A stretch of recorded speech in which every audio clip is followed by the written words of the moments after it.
elections. He's also been a Uruguayan congressman and been part of the executive branch of the Uruguayan government, working as an Undersecretary of State for Education and Culture and the Acting Minister for Education and Culture. He has done numerous other things and is currently working as an honorary commissioner in Montevideo, Uruguay, for the Working Group for Truth and Justice, and a president for the River Plate Administrative Commission. But he comes here today to talk about his work specifically with the International Criminal Court and more specifically about the Trust Fund for Victims. So with that, please welcome Professor Michelini, and I'll hand it over to you. Okay. Thank you, Alex. First of all, I want to thank very much Stephanie Grepo, director of the Columbia Institute for Human Rights. I really appreciate not only the work of the Institute of Study of Human Rights when I was a former advocate, when it was called the Center for the Study of Human Rights here at SIPA, and also appreciate very much the work of the Human Rights Institute at the Law School. Both, I think, that in a way follow the path of Professor Lou Henkin. It's also great masters of the international law on human rights. So I'm very, very happy to be here, and thank you all of you for being here too. As I will just address as an overview of the Victims Trust Fund for Victims and within the Rome Statute. Then I will outline the current work that the Trust Fund for Victims is doing, and finally I will just raise some challenges and opportunities for this system.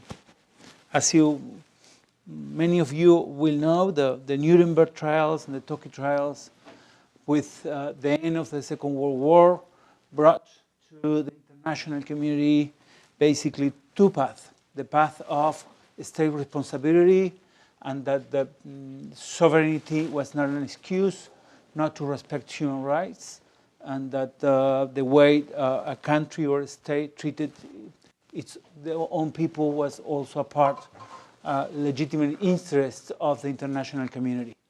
At the same time, it brought the idea of individual responsibility in terms of that there are some crimes that the protection doesn't lay on the state country law, but it responds to international law.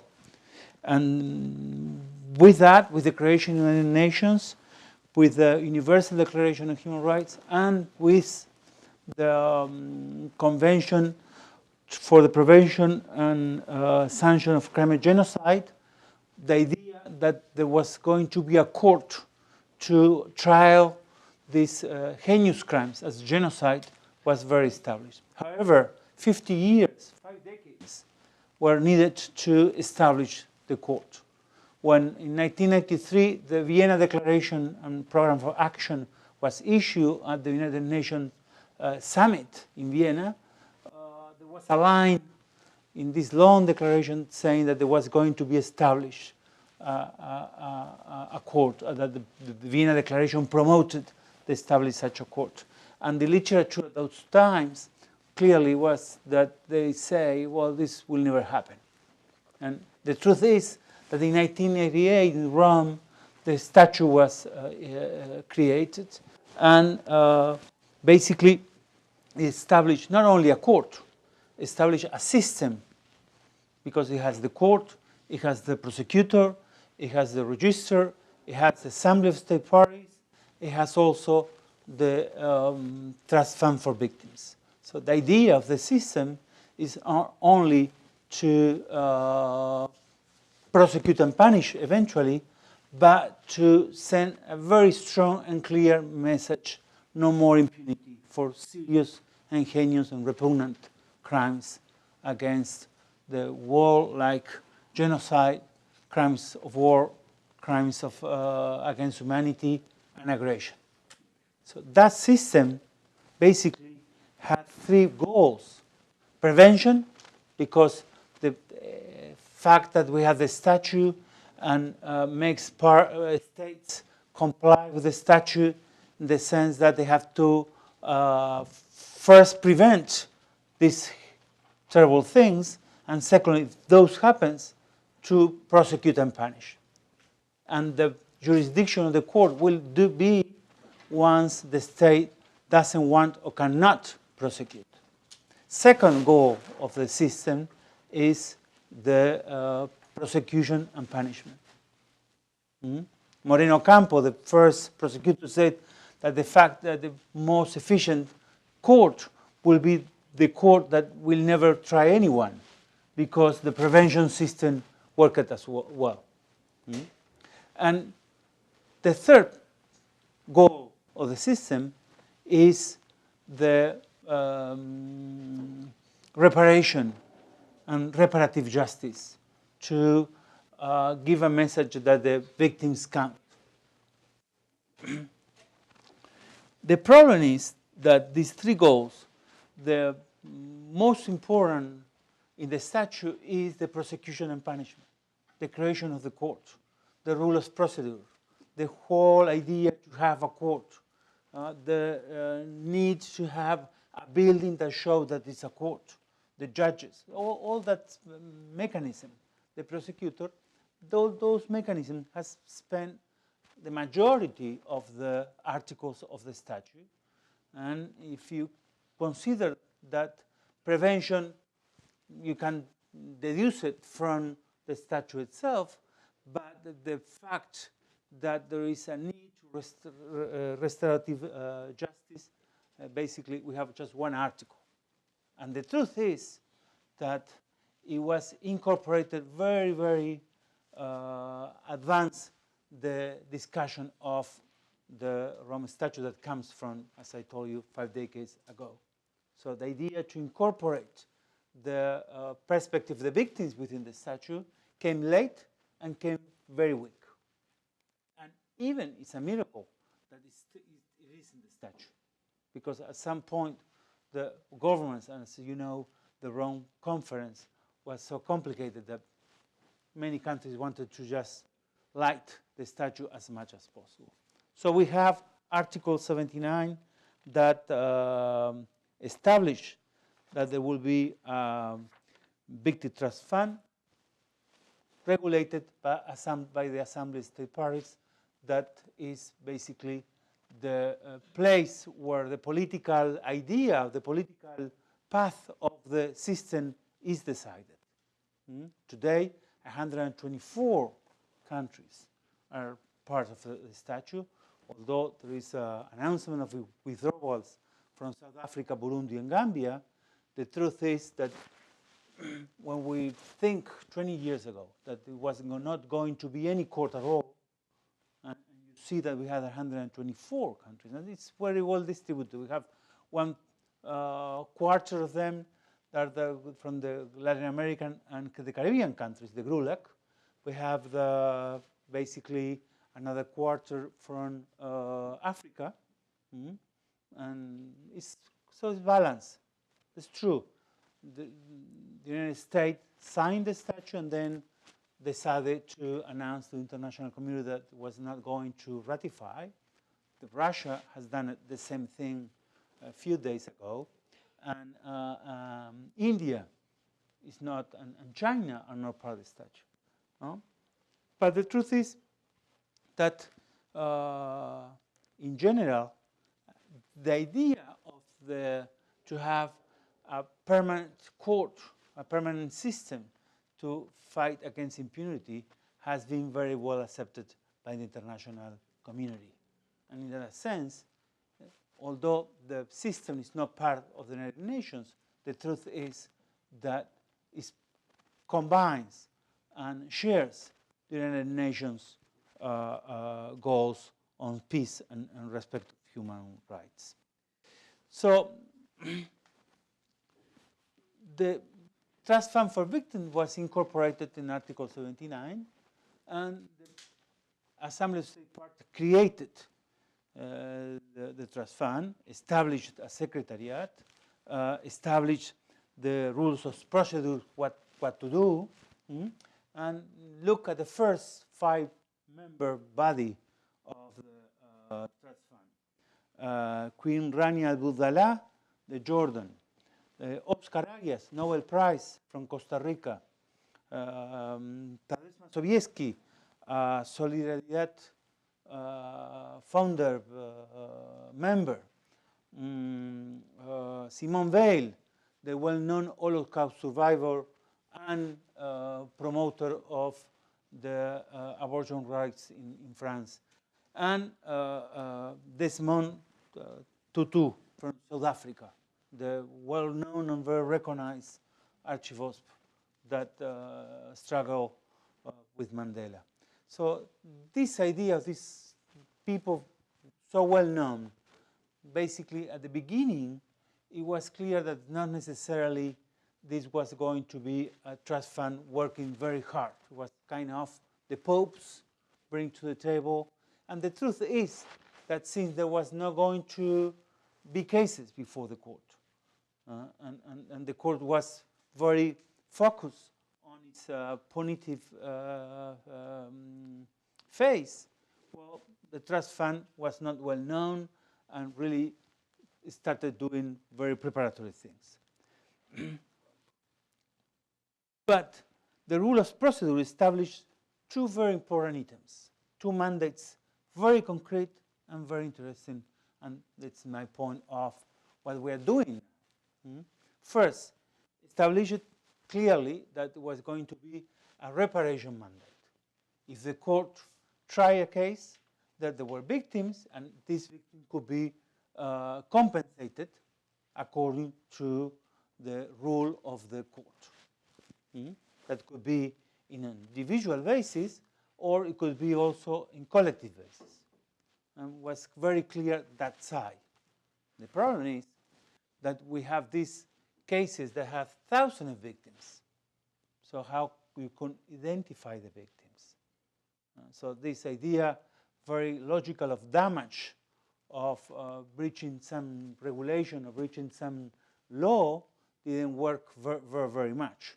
So this kind of tort approach. So the most important thing was, in this sense, the reparation mandate as a collective to try to repair, because these crimes, like the genocide, the war crimes, crimes against humanity, doesn't impact necessarily only in one individual person, impacts in the whole community. And Latin Americans, to talk about our experience, know very much what has been the impact of the state terrorism in our countries. Take Chile, take Argentina, take Uruguay. So in that sense, that was clear that the Article 50 of the Regulation of Trust Fund clearly defined the idea of reparation mandate. But most important, it established too an assistance mandate. It means that the Trust Fund for Victims could act even before there is prosecution, even before that there is someone defined guilty. Because, as you know, as a principle of law, if the person, for instance, dies within the process and he's not convicted, there is no convicted person. But what it works is the presumption of innocence as a guarantee of a fair trial. At the same time, the problem is that, as you may know, first there is an investigation, it takes time. Then if the prosecutor defines that he could make a case, have to go to the trial chamber to make a preliminary investigation. The trial chamber agrees, so then the prosecutor finally make a case before the chamber, and there is an induction of a warrant of arrest, and lately, if the accused is arrested, the trial may start. And all this means many, many years, and that's the truth. It's not new. If we go, for instance, those interested in regional mechanisms of protection of human rights, look the most important case, the first case of Velázquez Rodriguez within the Inter-American Court of Human Rights. How many years and how many cases of missing people were submitted before the Inter-American Commission that explain the same things that happened in Velázquez. So time clearly is part of our difficulties to work with the struggle of impunity, because in general, those that are responsible for these crimes has the power to delay, has the power to divert, has the power to try not to confront to justice. So in that sense, the assistance mandate is very, very important, because it allows the system to work and to work with the communities and to bring some kind of reparative justice. The truth is that until now, basically, this is what the Trust Fund for Victims has been done, to work on assistance mandate. On the Lubanga case, as you may recall, this case was basically of children that women and male and female that were abducted by the Lubanga gang and were forced to be combatants. And these most terrible things, because these children at the same time were victims, but they may have committed many, many things, although by the statute clearly they cannot be perceived as perpetrators. And so important that even for acts committed before or under the age of 18, you are not supposed to be prosecuted by the ICC. Anyway, so in this case, since 2008, the Trust Fund for Victims has been working hard on the assistance mandate, basically in northern Uganda and northeastern Democratic Republic of Congo, in Ituri, basically. The numbers through the implementation partners in these two regions, basically 31 entities of different nature, have been worked with 100,000 direct victims and more or less 400,000 indirect victims, relative, families, communities. So the impact of the trust fund as a whole has been very, very important. And in the perception of this, the perception of these communities, as far as we know, are the system has worked for them, and there has been kind of certain reparative justice at the end. However, the Lubanga case was finally convicted, and he was felt guilty and was punished. He's serving prison, but the issue of reparation has not been well done. Part of the problem is the time. Part of the problem is that the law is not very clear, that it has not been experienced, but also that when you arrive to what it matters, who is going to write the checks, things get difficult. And I go back also to the Velázquez Rodriguez case in our continent. Because the truth is that the Honduras was condemned in using Article 1.1 of the Inter-American Convention on Human Rights, but the reparation was delayed years. So I think that we can not only judge the system of material compensation, in this case isolated like all judiciaries in all over the world, work very well. That's not necessarily, may happen here also in the States, and clearly happens in my continent, that there is a ruling, and then to obtain the money for that backs that ruling, it will take some time. So we have this problem with the Lubanga compensation ruling. At the same time, the trust fund has decided to push forward its assistance mandate in Mali, where there has been this case of Al-Madir, that he declared guilty. He pleaded guilty of the destruction of pieces of cultural heritage. It's part of the war crimes, including the statue. And then we have start working in Mali. We're going to start working also in Ivory Coast as part of our mandate, also in Central African Republic and in Kenya.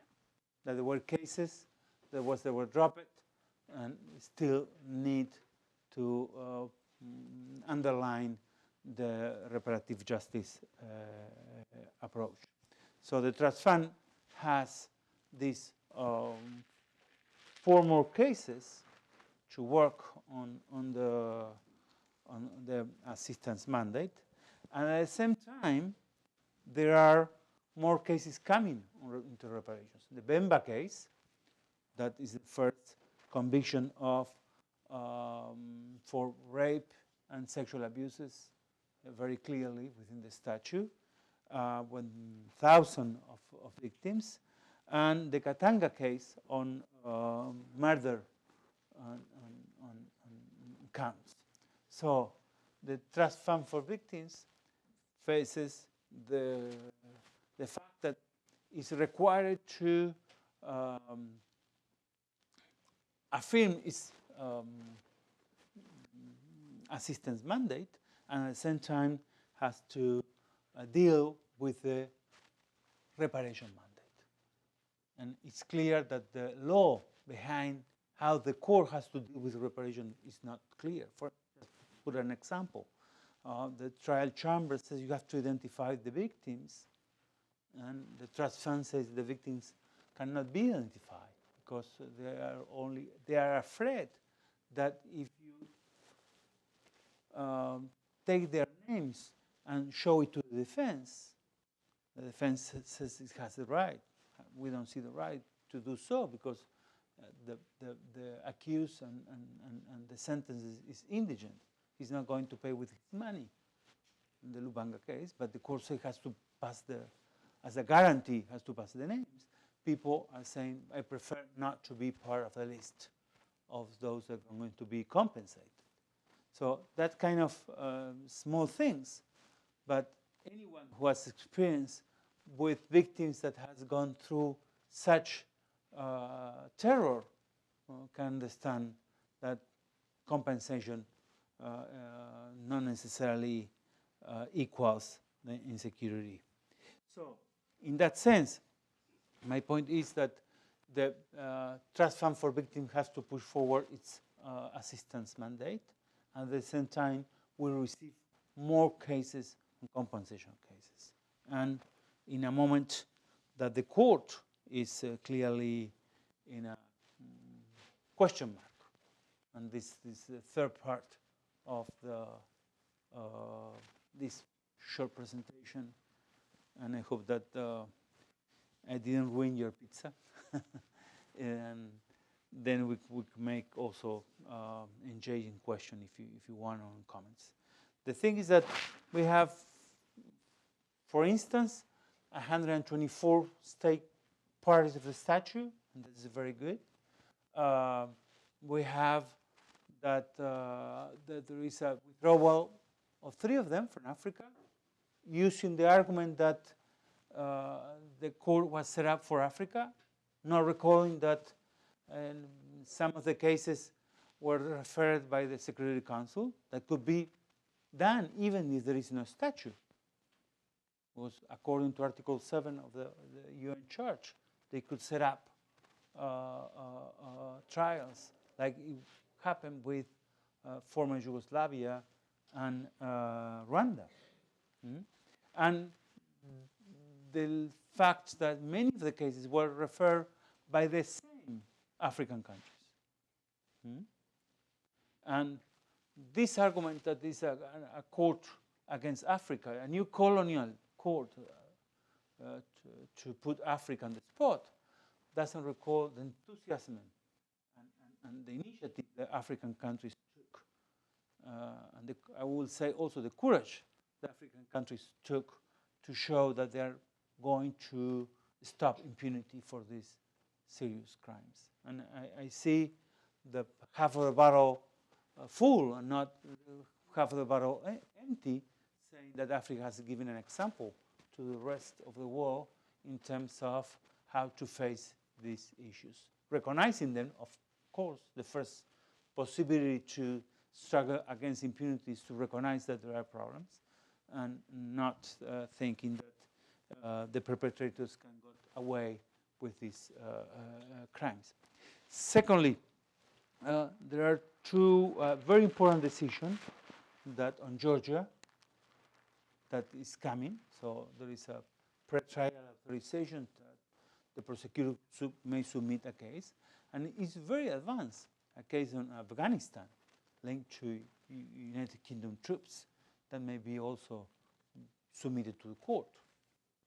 And we have also the investigation in Colombia. So it's not true that it's only a court to Africans. It's a court against impunity. It's a court to put the right things in the right way, that there are some crimes that cannot be committed. So in that sense, of course, nobody forgets that the election in the States, that not necessarily maybe friendly attitude to the court, but we have to see. The truth is that the Clinton administration signed the treaty in Rome. Then the Bush administration was very emphatic, trying to push forward bilateral agreements according to the particular interpretation of Article 99, trying to get impunity on bilateral agreements. And at that moment, that certain point, that stopped. And they didn't insist. And then came the Obama administration that has a much more friendly approach to the system. In any case, the truth is that we have to see what happened. The news from Russia to doing the same that the States did 10 years after, saying that they're going to in any way ratify the statute, that, as you know, has no important legal effect, that not to be responsible for not complying with the Convention on Vienna Convention on Treaties, to make good faith approach to those treaties that you sign. But besides that, Russia was never happy with this court. From that point of view, I will say that we're in a crossroads. In that crossroad, I think that the Trust Fund for Victims has a very important role to play. At this moment, our chair is Moto Naguchi, is a Japanese legal scholar, very well known in his region, and he has a very clear mandate to protect the mandate of our trust fund. The part of the board is Alma Tasso from Bosnia. She's a well-known psychologist from that country that works very much with victims of sexual and children of the region, and in that very difficult times. Mama Kwatie from Mali. She's a very brave woman, a very activist on terms of women's rights within the African continent. And Baroness Arminka Helik from the UK. They're very, very active in terms of the struggle against sexual abuse and the use of sex as a part of warfare. So, and me. And besides that, I think that we are very active in the sense to try to raise the exposure of the trust fund and try to get more resources to trust fund, because actually it's very few resources. And I will say that the majority of law schools of America has much more resources to the trust fund. And their campaigns are much effective than the trust fund. But the fact that you have only a fund based on voluntary contribution from the states, and that shows the imbalance of the statute, doesn't mean that you have to stop working and trying to make a better or wealthier trust to deliver. And that finally, we have to end with delivering in a much better time, in better circumstances, our programs and our own assistance mandate, besides clearly the compensation mandate from the court. Finally, just to put to the end this presentation, I will say that the task of the system today, from my point of view, is to strengthen the trust fund and to strengthen the reparative justice approach of the system. And that not only with prevention, not only with prosecution and punishment, but fundamentally to reincorporate the idea of victims as a central part of the statute and the struggle of impunity. It makes justice real. It dignifies the people's life, contributes to peace, and finally sends a clear message that there is no more excuses to stop impunity. Thank you so much for your attention.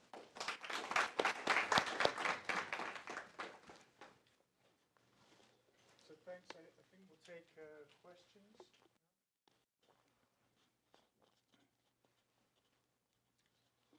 So maybe I can start with a quick question. She was asking. Go for it. Okay, I'll start with one of my own. One thing I wondered was, you know, the Rome Statute is built on complementarity in terms of prosecutions and accountability. I wonder, do you think there's a potential for some kind of complementarity in a reparative way, so that the reparative work that the trust fund does has a knock-on effect in how states or other actors make reparations for their own violations? Maybe if I can take more than one question. Yeah, your name? Who would be the recipient of reparation in the case of Mali? Okay. Yeah, your name? Carlos Santos. Mm-hmm. The question is about the challenge that in this moment trust fund confronted because of the, I don't know if it's a crisis, the ICC, the response. I was wondering if there's a lot of things right now. Okay, thanks, Carlos. See, your name? Raoul. Raoul. We talk in French. Ah. Merci pour cette brève présentation de la Cour pénale internationale. Au niveau de l'Afrique, nous avons certaines inquiétudes par rapport au fonctionnement de la Cour pénale internationale. Le même problème, au niveau de l'Afrique, on a condamné la Cour pénale internationale comme une caisse de résonance politique.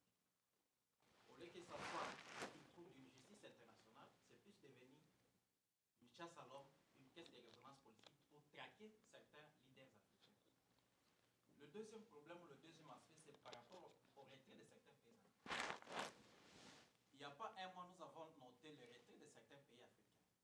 C'est-à-dire qu'il y a un problème, qu'il y a une cause qui a fait que certains pays africains puissent se retirer de la Cour pénale internationale. Est-ce que ce retrait de certains pays africains ne peut-il pas avoir une certaine incidence sur le fonctionnement de la Cour pénale internationale? Vous êtes sans ignorer que la République démocratique du Congo est le premier pays à pouvoir envoyer les prisonniers auteurs au niveau de la Cour pénale internationale. Mais au niveau de, parce que c'était une pression des organisations de la société civile pour que le pays ratifie le statut d'Europe et puisse. Donc, nous avons noté qu'il y a certains problèmes au niveau du fonctionnement de la Cour pénale internationale. Et la dernière question, que faire par rapport à l'accès au fonds au profit des victimes? Quels sont les critères des élections? Parce que nous avons noté, j'ai vu au niveau du Sud Kivu et de l'Itourie, il y a certaines organisations qui ont reçu justement le fonds. Et on voulait aussi savoir s'il y a une brèche pour d'autres. Merci. Your name? Miguel. I had a question similar to Alex's.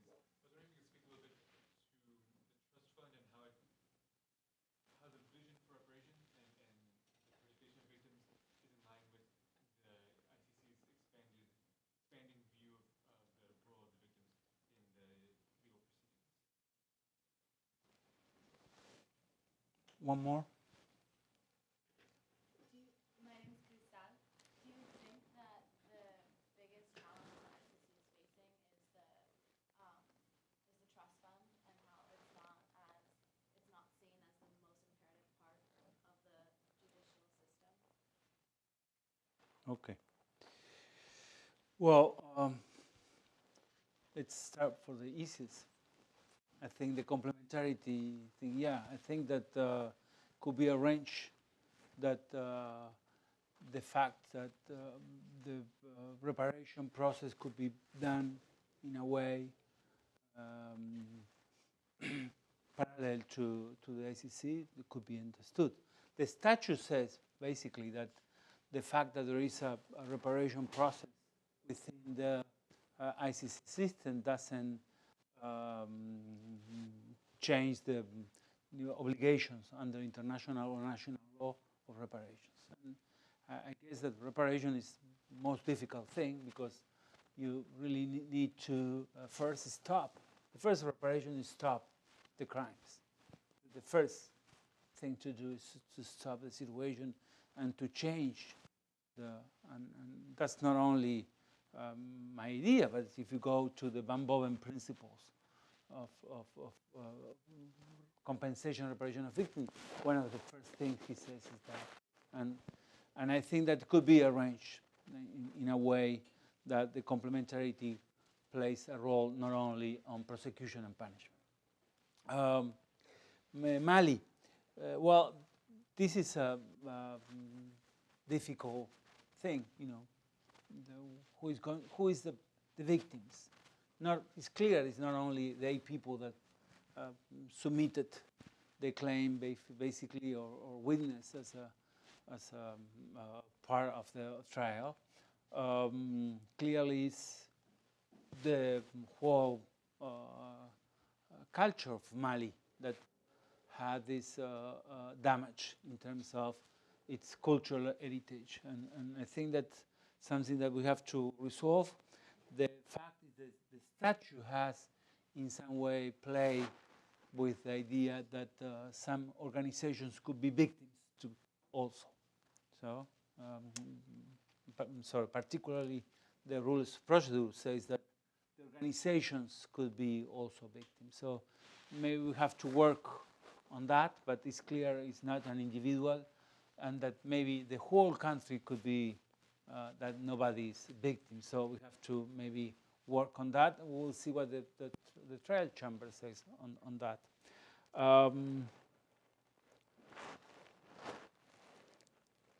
Raúl, I will say that there is, from the victim point of view, there is,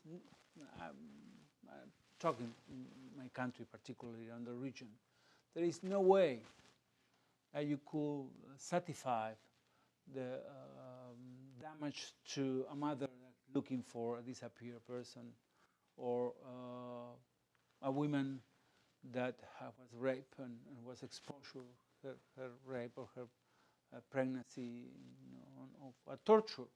So there is no way. So the fact that we do as is possible to repair the impacts of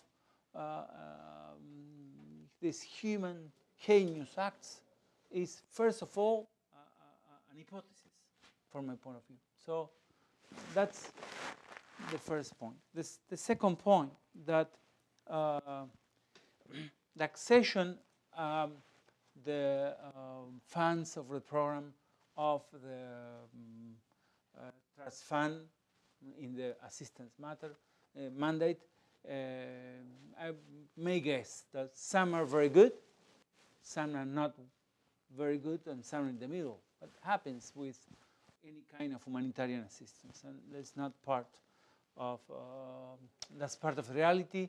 And I think that our work is to receive and to listen to the criticisms that could be arrived to us, in the sense that it's not working. We are learning too. And any kind of reparative justice done in any country could be, Latin America has a lot of experience on that, and not necessarily thing has been worked perfectly in a way. Third, in terms of selectivity, you mentioned, is if I try to translate your words, we Africans were very hopeful on the work of the statue, and then we find out that there is a kind of selectivity for some countries and some for little. Well, that may be the way you say it, but I will say there is a principle, I believe in that there is no compensation. The fact that the system spots some perpetrators and put them to jail, or to prosecute them and then eventually punish, that's the fact that some others do not go to the same process doesn't compensate one thing. There is no compensation in human rights. So from my point of view, a perpetrator confronted to justice is one perpetrator less to deal with. And then we will see how we are going to deal with the others. And the fact one thing in law and justice shouldn't, and we believe in high expectation of the rule of law, shouldn't forget us the idea that in general the powerful have the resources to skip justice. And there is a character of black literature here in the States, the Inspector Marlowe, that says that justice is proportionally the caliber of your gun. So in some way you have to understand that, and that doesn't stop us to work for justice and against impunity. And which is the alternative? If a country cannot comply with the Rome Statute, or doesn't want, just do nothing because we may have some selectivity? I don't think so. I think that I prefer from a small country that has no military, economical, or political power. I prefer a system that my voice could be heard, that I could influence the rule of procedure, that I could say, okay, you are not acting in the same moral, you are using double standards, that in a system back to 1945, that the international community said all states are equal, but there are 5 that has veto power and a permanent seat in the United Nations Security Council. And those are still the possibility to set up eventually a particular tribunal, so ad hoc tribunal. So I think it's much more guaranteed in terms of rule of law, the ICC system. Miguel, would you please repeat your question, because I didn't get it yours. Sorry.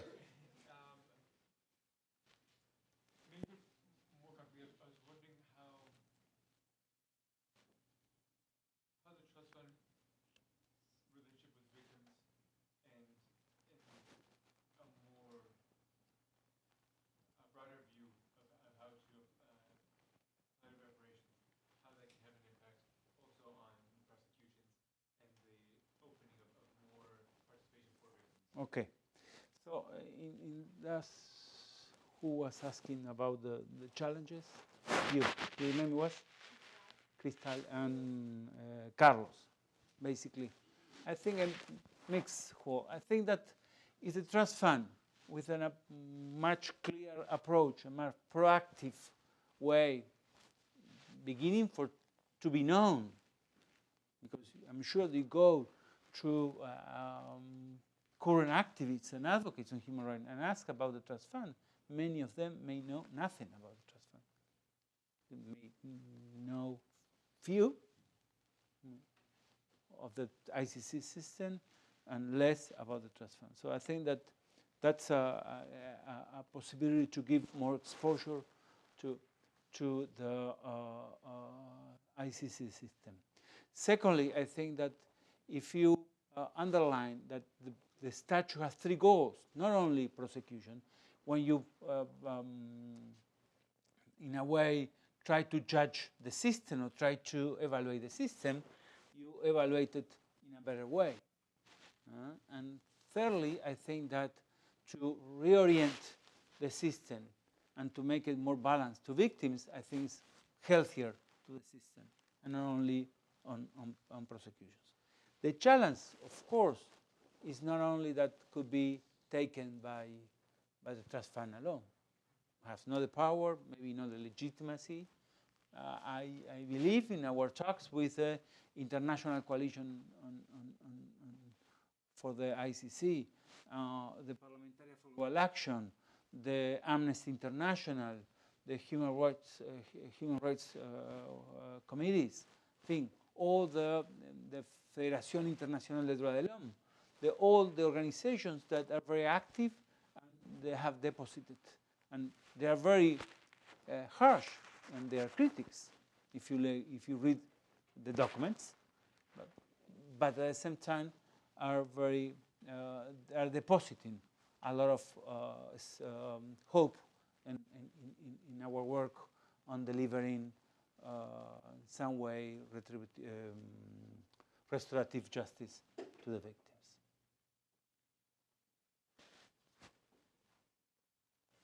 Additional questions? Well, law students are shy. Or the pizza was good and they want another piece. Thank you so much for your question. It's a pleasure to talk to you.